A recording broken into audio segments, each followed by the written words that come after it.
कि ये बीजेपी का और एनडीए का गढ़ है, लेकिन उसके बावजूद भी बीते कई वर्षों से, कह सकते हैं दशकों से, ये पूरा जो है गौशाला सोसाइटी अतिक्रमित है। गौशाला की इतनी बड़ी भूभाग में जो है, जो प्राइम लोकेशन है, यहाँ पे जमीन की कीमत लाखों करोड़ों में है और मैक्सिमम जमीन को लोग अतिक्रमित करके और पुराने दस्तावेज पे, क्योंकि ये पूरा जो भूभाग था वो दरभंगा महाराज के द्वारा दिया गया था, जबकि ये पवित्र जगह है। अगर कहे तो सनातन को लेकर, हिंदू को लेकर लगातार बीजेपी एनडीए बात करती है, मुख्य तौर पे बीजेपी बात करती है। पिछले लगभग 10 साल से बीजेपी केंद्र में सरकार में है, लेकिन यहाँ गौशालाओं की क्या स्थिति है। पिछले लगभग 2020 से चुनाव तक नहीं हुआ है सोसाइटी का। हमने एसडीओ साहब को कहा था कि चुनाव तो करवाइए, कम से कम सोसाइटी बेहतर तरीके से चले, उसको लेकर थोड़ा अग्रसर, थोड़ा आगे तो बढ़िए। लेकिन कभी कताल आते हैं यहाँ पे, विजिट करके जाते हैं, उसके बाद कोई एक्शन नहीं, कोई व्यवस्था नहीं। ये हमारे पीछे पूरी तरीके से व्यवस्था, जर्जर व्यवस्था देख सकते हैं। ये पानी जल जमाव की स्थिति देख सकते हैं, जो बीते लगभग दशकों से इस तरह की स्थिति है, जिसको लेकर यहाँ सुध लेने की जरूरत है। यहाँ स्थानीय बुद्धिजीवी को लेकर या सनातन प्रेमी को लेकर, जो लगातार गाय की सेवा को लेकर बात तो करते हैं, लेकिन इतना बड़ा जो संस्थान है वो पूरी तरीके से खंडर होता दिख रहा है। इसको लेकर जी, आप जन सेवा ट्रस्ट के अध्यक्ष हुए और ये कहिए कि आप जन सेवा में हमेशा तत्पर रहते हैं, तो ये स्थिति जो है गौशाला की, इस पे क्या कहना चाहेंगे? देखिए, दरभंगा गौशाला सोसाइटी पे आज हम लोग जो है जन सेवा ट्रस्ट की तरफ से यहाँ पे निरीक्षण करने के लिए आए थे जी कि स्थिति क्या है। जैसा कि पहले से प्रतीत था, जो कि स्थिति काफ़ी जो है वो दयनीय स्थिति है। हम लोग आज विजिट किए हैं यहाँ पर, जन सेवा ट्रस्ट के द्वारा जो है हम लोगों ने देखा है। इससे पहले भी हम लोग एसडीओ साहब से, यहाँ के जो एसडीओ हैं विकास कुमार जी, उनसे हमने दरभंगा गौशाला सोसाइटी को लेकर उनसे हमने बात किया था, जिस पर हमने उनसे चुनाव को लेकर बात किया था और जो रख रखाव है, प्रबंधन है, उसको लेकर हमने यहाँ के एसडीओ साहब से बात किया था। क्योंकि जो सोसाइटी है, उस सोसाइटी का एक पदेन अध्यक्ष की जो बॉडी है वो एसडीओ साहब होते हैं। जो सदर अनुमंडल के जो एसडीओ हैं वो पदेन अध्यक्ष होते हैं, जो ये गौशाला सोसाइटी है।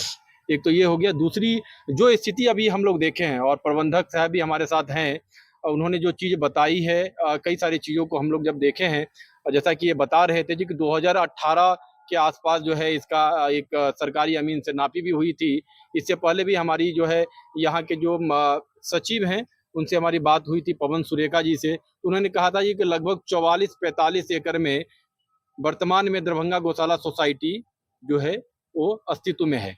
लेकिन उनका एक चीज़ और वो साधते हुए उन्होंने कहा था, जो कि लगभग 10-12 एकड़ ज़मीन जो है वो अतिक्रमित है। उन्होंने एक मीडिया में भी इंटरव्यू में उन्होंने इस बात का ज़िक्र किया था। और एक हम लोग किताब देख रहे थे, जिसमें एक सरकार की ही रिपोर्ट है, मतलब अंचल की ही रिपोर्ट बता सकते हैं उसको। उस रिपोर्ट के द्वारा जो है लगभग 8 एकड़ जो है अतिक्रमण बताया जा रहा है। ये सरकार की रिपोर्ट है। ये लगभग हमको लग रहा है 2010 या 2008-10 के आसपास का ये रिपोर्ट है, जो सरकार का ही रिपोर्ट है, जो अनुमंडल के द्वारा ही ये जो है निरीक्षण करवाया गया था। अब समझ लीजिए जी कि स्थिति क्या है। स्थिति ये है जी कि दरभंगा गौशाला सोसाइटी जो है वो पूरी तरीके से दयनीय स्थिति में है। जबकि ये पूरी तरीके से अगर कह सकते हैं तो दरभंगा के प्राइम लोकेशन पर है। माननीय प्रधानमंत्री नरेंद्र मोदी जी यहाँ एक कार्यक्रम था, दरभंगा एम्स के शिलान्यास को लेकर यहाँ पहुंचे थे, जिसमें उन्होंने मिथिला और मिथिला के जो संस्कृति है उसको लेकर बखान भी किया था। लेकिन आपको बता दीजिए कि ये गढ़ रहा है बीजेपी का, और बीजेपी के एजेंडे में गाय की सेवा रहा है, गौ राजनीति रहा है, इसको कह सकते हैं। लेकिन आप समझ लीजिए जी कि ये बीजेपी का और एनडीए का गढ़ है, लेकिन उसके बावजूद भी बीते कई वर्षों से, कह सकते हैं दशकों से, ये पूरा जो है गौशाला सोसाइटी अतिक्रमित है। गौशाला की इतनी बड़ी भूभाग में जो है, जो प्राइम लोकेशन है, यहाँ पे जमीन की कीमत लाखों करोड़ों में है और मैक्सिमम जमीन को लोग अतिक्रमित करके और पुराने दस्तावेज पे, क्योंकि ये पूरा जो भूभाग था वो दरभंगा महाराज के द्वारा दिया गया था, उसी के कुछ ग्राउंड लेते हुए कुछ लोग इस जमीन को, जो दरभंगा गौशाला सोसाइटी की जमीन है, जैसा कि प्रबंधक महोदय भी बताए, जो कि कुछ लोग पुराने दस्तावेज लेके आते हैं, उसके आधार पर रजिस्ट्री करते हैं, फिर बाद में जो है उसको जमाबंदी जो है अंचल की साठ गांठ से जमाबंदी करवाते हैं। आपको बता दें कि कुछ साल पहले यहाँ पे विकास चंद उर्फ गुड्डू बाबा पहुंचे थे, जो हाई कोर्ट में पूरे बिहार के जो गौशाला है, सारे गौशाला के जमीन अतिक्रमण को लेकर उन्होंने हाई कोर्ट में रिट फाइल किए हुए हैं, जिसपे सुनवाई लगातार चल रही है। लेकिन दरभंगा गौशाला जो है, उसमें हम लोग देख रहे थे जो कि लगभग 134 36 लोग जो हैं वो जमीन अतिक्रमित किए हुए हैं। जो हम इनके जो किताब निकलता था पहले, चूंकि अब तो स्थिति दयनीय है, इसलिए किताब निकल नहीं रहा है। जैसा कि ये बता भी रहे थे कि 2 लाख रुपया खर्चा है, 2 सवा 2 लाख, और आमदनी जो है वो 1 लाख तक आता है। जैसा कि इनके द्वारा सूचना मिला जी कि 44 जो है ये दुकानें गौशाला सोसाइटी की है। अब समझ लीजिए जिसका रेंट जो है 400 से लेके 2400 के बीच में है।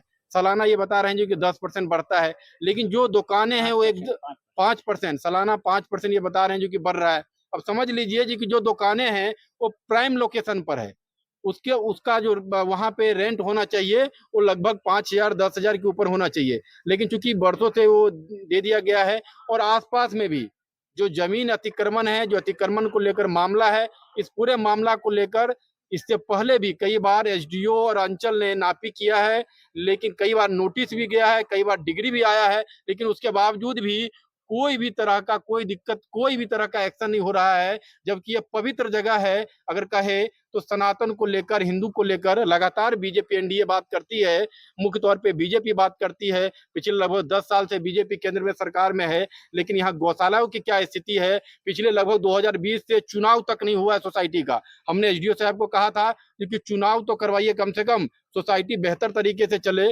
उसको लेकर थोड़ा अग्रसर, थोड़ा आगे तो बढ़िए। लेकिन कभी कताल आते हैं यहाँ पे, विजिट करके जाते हैं, उसके बाद कोई एक्शन नहीं, कोई व्यवस्था नहीं। ये हमारे पीछे पूरी तरीके से व्यवस्था, जर्जर व्यवस्था देख सकते हैं। ये पानी जल जमाव की स्थिति देख सकते हैं, जो बीते लगभग दशकों से इस तरह की स्थिति है, जिसको लेकर यहाँ सुध लेने की जरूरत है। यहाँ स्थानीय बुद्धिजीवी को लेकर या सनातन प्रेमी को लेकर, जो लगातार गाय की सेवा को लेकर बात तो करते हैं, लेकिन इतना बड़ा जो संस्थान है वो पूरी तरीके से खंडर होता दिख रहा है। इसको लेकर हम लोग भी आगे बढ़ के जो है प्रदेश स्तर पे जो सचिव हैं, या जो यहाँ जिला स्तर पे जो एसडीओ साहब पदेन अध्यक्ष है, उनसे भी हम बात करेंगे और कोशिश करेंगे जो व्यवस्था है वो किस तरह से सुधरे और बेहतर स्थिति में आए। जो गौशाला की स्थिति है सोसाइटी की, वो बेहतर स्थिति में आए और चुनाव हो, इसको लेकर हम लोग यहाँ के जो एसडीओ हैं उनसे बात करेंगे। यहाँ का जो भू माफिया है, जो थाना और अंचल के मेल से जो मतलब अतिक्रमण करते हैं, यहाँ तक कि जमाबंदी भी कायम कर लेते हैं। तो ये कुछ साल पहले जो है इंद्रासन साहू जो सीईओ थे, वो कई ऐसे मतलब जो गौशाला की जमीन का जमाबंदी कायम चलिए करके पत्रकार साहब, आप जो कह रहे हैं ये सारी चीजें जो है दरभंगा में बड़े पैमाने पे विद्यमान है। यहाँ अंचल नहीं, अंचल से लेके एसी लेवल पे कई बड़े खेल होते हैं और कई खेल हुए हैं जो जमीन से संबंधित है। कई जमीन से संबंधित ऐसे मामले भी, समझ लीजिए जी कि जमीन की स्थिति क्या है दरभंगा में। लोग किसके जमीन, बिहार यहाँ डीएम खुद की जमीन नहीं सब सुरक्षित कर रहा है, उनके खुद की जमीन को जो है बेच दिया जाता है, बाद में उसको जमाबंदी भी कायम कर दिया जाता है उनके ही कर्मी, उनके ही पदाधिकारी के द्वारा। तो समझ लीजिए जी कि सोसाइटी और मंदिर मस्जिद और आम लोगों की जमीन की क्या स्थिति होगी। काफी दुर्भाग्यपूर्ण है। लेकिन चूंकि पूरी तरीके से जो अंचल जो है, वो आप जो चीज बता रहे हैं एकदम ये हो सकता है जो कि जो भू माफिया हैं उनके सल, क्योंकि जमीन की कीमत लगातार बिहार में एक सबसे बड़ा व्यवसाय जमीन ही है। और जमीन जो है पूरी तरीके से लोग यहाँ लाखों करोड़ों रुपया में जमीन बिकता है, जो पूरी तरीके से आप कह सकते हैं क्योंकि ये बड़े स्तर पे, बड़े लेवल पे मिली भगत जो है अंचल से लेके जिला स्तर पे होता है।